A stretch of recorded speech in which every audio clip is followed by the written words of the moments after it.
Okay, Jung, let's get to it. Year by year, game by game. Just what was happening in the 80s? Well, Bedge, by the beginning of the 80s, the video game industry was already in full swing. Atari was the established leader in the home gaming market with their VCS 2600 console, launching internationally in 1977, with classic games like Combat and Adventure following soon after. The arcades, Taito had already released Space Invaders in 1978, one of the most important and popular games of all time.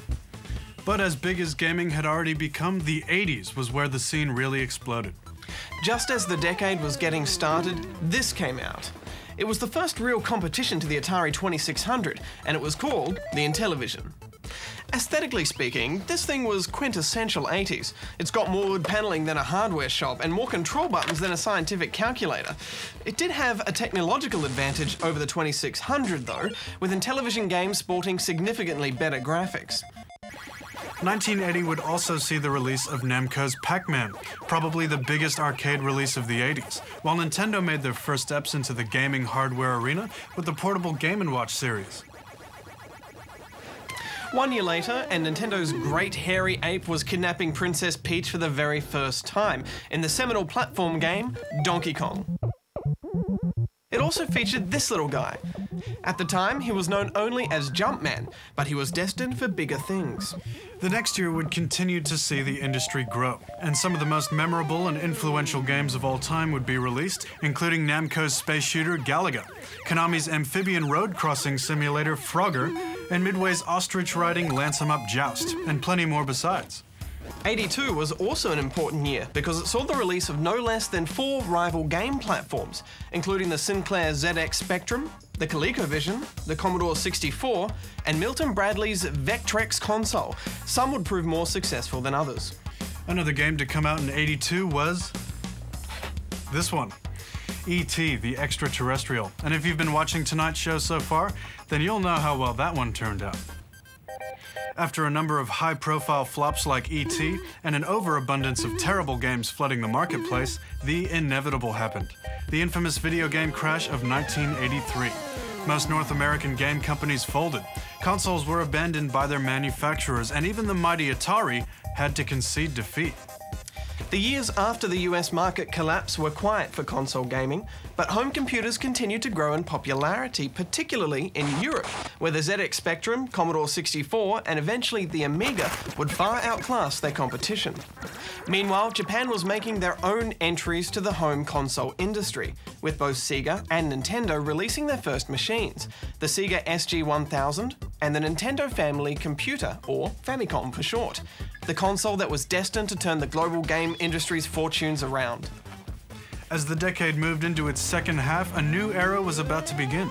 Nintendo's Famicom would be remodeled and renamed the Nintendo Entertainment System for its worldwide release. And the console wasn't alone. It was accompanied by probably the most important game of the 80s.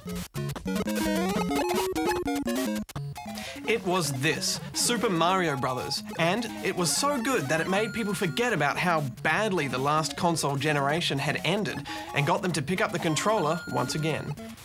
In the next year, the success of the NES saw the home console market explode with the creation of some of the best and most memorable games of all time, including Metal Gear, Castlevania, The Legend of Zelda, Mega Man, and way too many more to mention.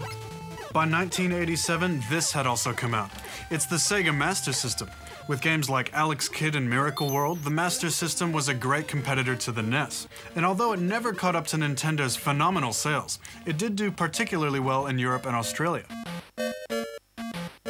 Gaming on PC was also coming of age, with plenty of games coming to the Microsoft DOS platform.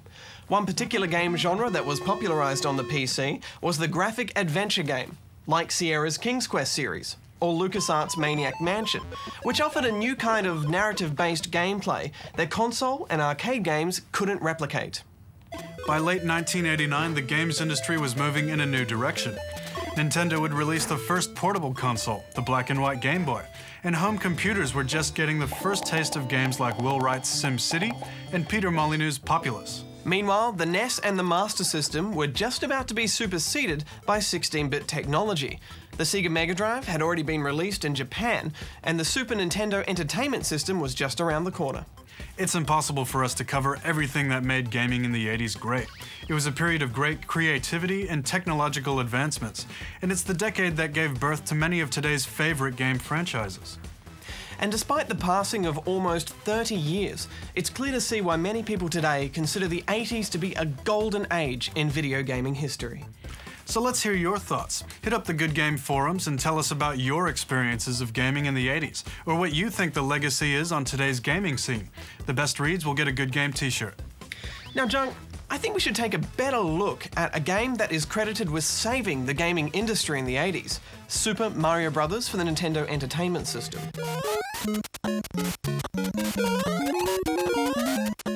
Mario came from the mind of gaming god Shigeru Miyamoto, one of, if not the most influential game designers of the 80s and beyond.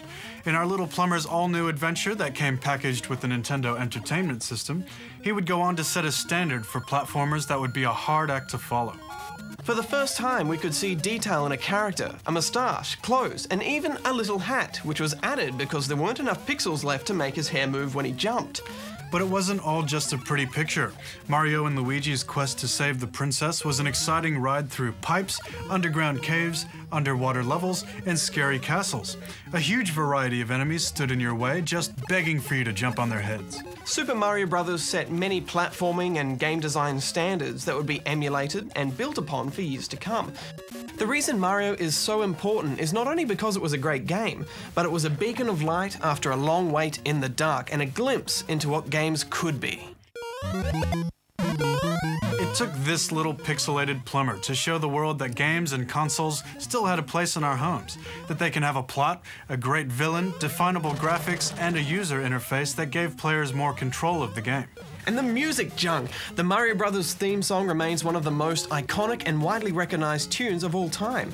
Those sound effects of grabbing a coin or jumping on a mushroom or losing a life resonate in all 80s gamers' memories and remind us all of a time when video games stopped being a mild distraction and became a way of life. Mario deserves a 10 out of 10, and we wish we could give him more. You said it, Jung. 10 out of 10.